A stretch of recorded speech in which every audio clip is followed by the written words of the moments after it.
That's Benjamin, brother. Say it again, man.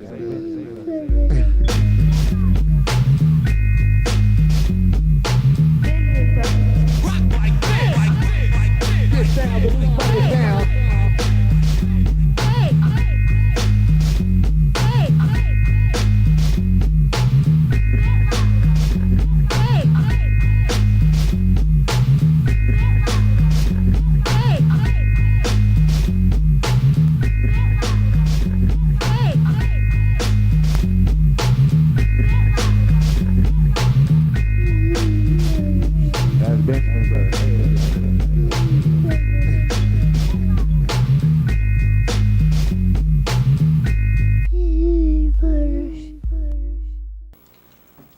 What's up? I figured I put on my Daddy Man hat today. Regardless of what you people have got to say about my hats, go out and get your own hat instead of worrying about my hats.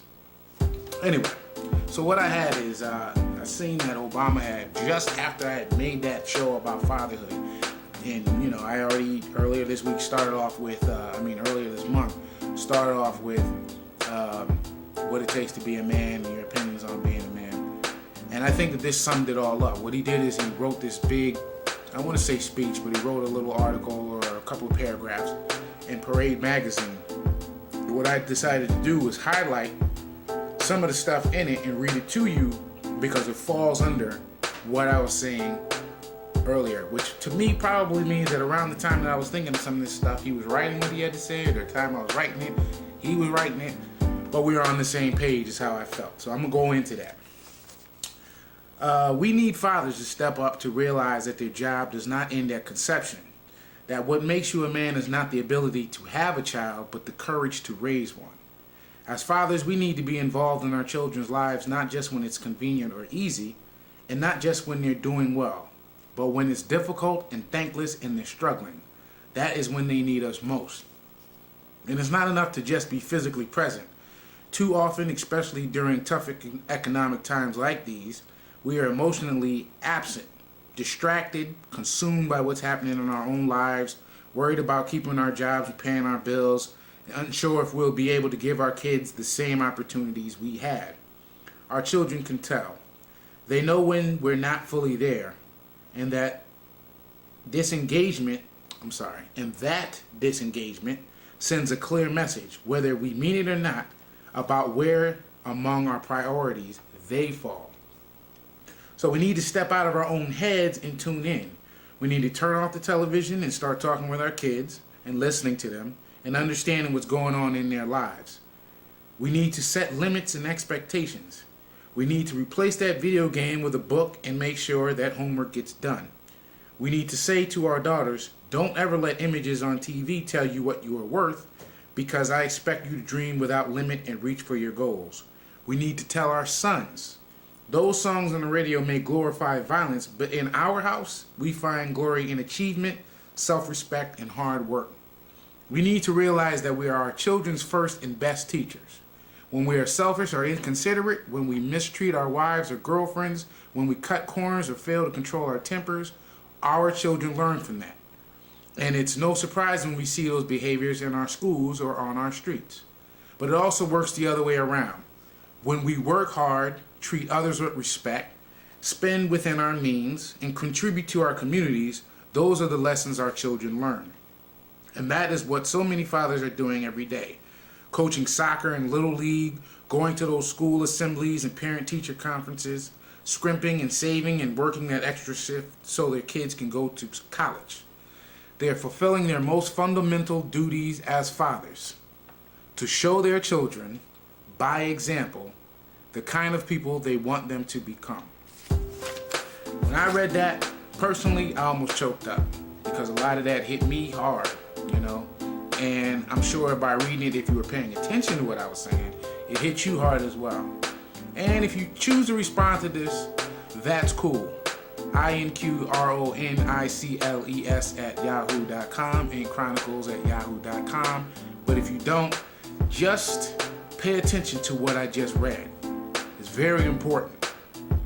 June means a lot to me because I live in a house where I am the father with a wife and a daughter. So I don't have too many men that I can bounce ideas off of. Okay? So I use this show as a way to do that. So to me, June is man's month for me. You know what I mean? It's reaching out and touching other brothers, not in a crazy way, or as they say in the street, no homo, but just in a way that, you know, we need to come together and we need to do a lot more and make things happen. If you don't have someone, you know, a male friend that you can bounce ideas and stuff off, it doesn't mean that you're less of a man or anything like that, but reach out, man, and do what you gotta do. I've done a lot of things in my life, from crazy stuff to good things to bad things. And some of the things that he says in there, from going to teacher meetings and school assemblies, I've done those. You know, reaching out and doing things for the community. Some of you guys were a part of what I was doing, reaching out to the community. And it felt great. And my kids have learned from that. All right? So if you take nothing else from this, I know I play around and all that. This is a very serious show right here. All right? To all my brothers, one love. It's going to be July soon. Man month is over, but you don't have to stop being a brother. Stop being a man. Can you dig it?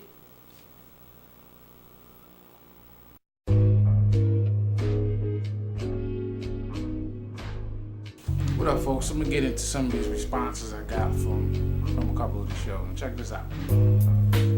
This one has to do with being a man. What is a man? You know, what it takes to be a man, and so on and so forth. Quick comment. I think you can recognize a man by the type of decisions he makes and the responsibility that he takes. A sure sign of boyhood is when someone says, I just do what I do, or blames everything on something or someone else. Thank you for that. So I see you back to your regular Benjamin Brothers program. I got my view. I believe a man is one that controls his situation at all times. If he has a goal to do something or get somewhere, then that's what he's focused on. A man will also keep his situations and let the outside be the outside, and what they don't really know won't hurt them. Church. That says that on the church. Alright? P.S. was that Deanna in the flick. That's an inside joke. You don't get into all that. Then they had another one that says, good topic, my response is on the way. Now I gotta make a comment about that. If you could tell me it's a good topic, why didn't you just write the response right then and there? You see, I'm just glad that you tuned in, so we're not gonna take it to that point. Let me move on to the next thing. This is a response I got from the whole fatherhood situation. Good job, big homie. Well put. Thank you. Thank you very much. In life, you have some people going around and disrespecting the elders. In life, you have some people going around disrespecting other people who step up in a life. All the people in front of you know, say you're not dead for hungry, but I'm seeing another year right now. Everybody, every man and woman. I hear you, lad. The big brother's watching. And you're gonna do it because I said so. I am your father.